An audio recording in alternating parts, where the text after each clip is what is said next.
Today is Tuesday, August 27th, 2024, day 27 of LiveHard Phase 2.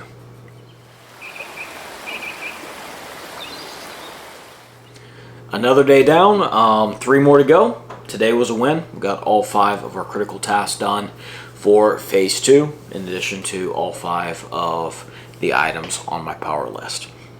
So let's get right into it. I weighed in at 223 pounds today, so again, staying about a certain weight. Hopefully I'll drop soon. So nothing has changed there. I took my progress picture first thing, so that's done. I drank at least a gallon of water, and for whatever reason my allergies are really acting up. So I've already sneezed twice. While recording this, my eyes are itchy. I just want to claw them out right now, so things are changing outside. It's weird. And that is now 3 times I've sneezed and blown my nose and such. So anyway, I've had a gallon of water. My first quart at 11:50 this morning, second quart at 2:45, third quart around 5, and the fourth quart I finished at 6:37. So water's done. I've done 2 45-minute workouts, both outside. The first one at 9:17 this morning. It was a ruck with my pack, and then the second one at 4:15. Is more of the interval stuff outside, running, arms with the weights, and 155 push-ups. So that's what I did there. Workouts done. Food, my diet, I've maintained my diet, no wheat, no alcohol, doing keto. So I've only had 16 grams of carbs today based on my calculation. So pretty good there. Diet good to go. Last thing is reading. So I started the Veil, Not Fail. I read the intro and forward and then chapters 1 and 2. So it ended up being almost 30 pages worth that I got done. So chapter 1 was called The Most Painful Piercing in History. And then chapter 2 was called They Can't Take My Assets, Can They? So Most Painful Piercing in History was pretty much a story about the American colonies and how the East India Company Corporation was pretty much just used as an extension of the owner of the corporation that chartered them, the crown, and just the analogy that losing the colonies was the biggest piercing the corporate veil of all time. So that was kind of the gist of it. So let me read to you a few things that I wrote down. Then we'll get to the Proverbs, and then I'm going to call it a night. I'm tired. It's not as late as it normally is, but I'm really tired. And I just want to close my eyes because they itch. Anyway, the rules of good governance must be followed to protect a corporate veil. A company must not act as a mere extension of its owners. The organization must be independent.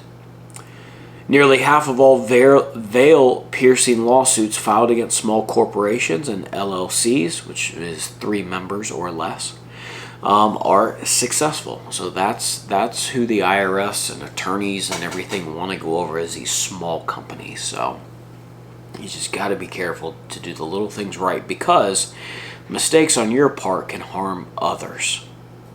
Fortunately, protecting your veil does not involve a lot of work or cost a lot of money. So similar things that were discussed in his other book, but just taking a slightly different perspective with this one. So I'm curious to see what all is in it as I work my way through this new book. And because today is day 27, I have read Proverbs 27 today, so I've got 6 verses here. Verses 1, 2, 14, 19, 23, and 24. So normally when I have verses together, it is because they kind of go hand in hand. These first 2 are not that case. They're individual proverbs. First one, just thought it was good. Boast not thyself of tomorrow, for thou knowest not what a day may bring forth. It's very true. Be very careful about stating your intentions of, oh, I'm going to do this. I will do this. You know, it's kind of different than having goals. You know, there's nothing wrong with wanting to do things. But just be very careful about boasting about what you will do tomorrow. You don't know what the future holds. This is why in the New Testament, James encourages us to say, if the Lord will, we will go and do this and that and buy and sell, make money, get gain, things like that. So that's the perspective we need to keep in mind. Verse 2, let another man praise thee, and not thine own mouth, a stranger, and not thine own lips. You can always tell who the people with real talent, real ability, and such are. They're the ones who get praised by others. They don't have to toot their own horn, all right? Because if you're really that good at what you think you are, then other people will recognize that. If you are the only one that's giving you praise, it's probably because you're only half as good as you think you are in your mind. Just throwing that out there. Verse 14, so Proverbs 27:14. He that blesseth his friend with a loud voice, rising early in the morning, it shall be counted a curse to him. I thought it was funny. I shared this one with my wife. Said this is why we need to have no talking in the morning. My wife's normally really good about this, but if there's a day where she wakes up significantly earlier than I do, by the time I get up, she's already singing, her coffee's kicked in, and it's just like, oh, stop being so loud. Shh, it's morning time. So I thought that was a fun proverb. So, he that blesseth his friend with a loud voice, rising early in the morning, it shall be counted a curse to him. So true. All right, 19. As in water face answereth to face, so the heart of man to man. What? Reading other translations actually kind of helps. The idea is reflection. All right? When you look into the water and you see your reflection back, that is equivalent to the heart of the man, to the man himself. All right? What you see expressed is simply a reflection of what's in the heart. In other scripture it says, out of the abundance of the heart the mouth speaketh. And your actions, your character, your words, they are a reflection of who you are on the inside. So that's what this proverb's talking about. Now these last two verses, 23 and 24, these do go hand in hand, so that's why they're both marked here.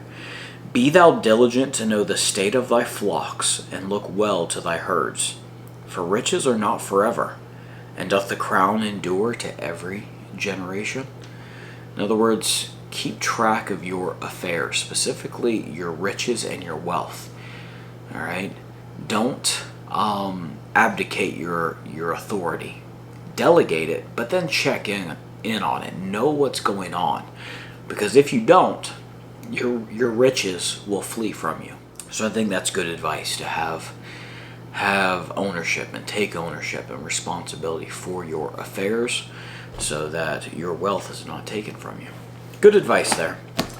The after action report, like sustain, again, the 100% completion rate, the slowly and gradually increasing intensity of the workouts. Was able to get farther with my little weights today. I had arms out this time. The last 2 days in a row I did. Arms out front. I had them out to the side 2 days in a row. I was like, no, I forgot to do them this way. So that works more of the muscles in the front here. So yeah, want to increase the workouts. Only got 3 days left, and each workout's going to get harder than the day before, but that's a good thing. And then improve my wake up time. I woke up a little bit later today. I think it was around 7:30 or so. So that was much later than I intended to, but yeah, I guess I just needed extra sleep. I don't know. So I'm going to try and get up a little bit earlier tomorrow.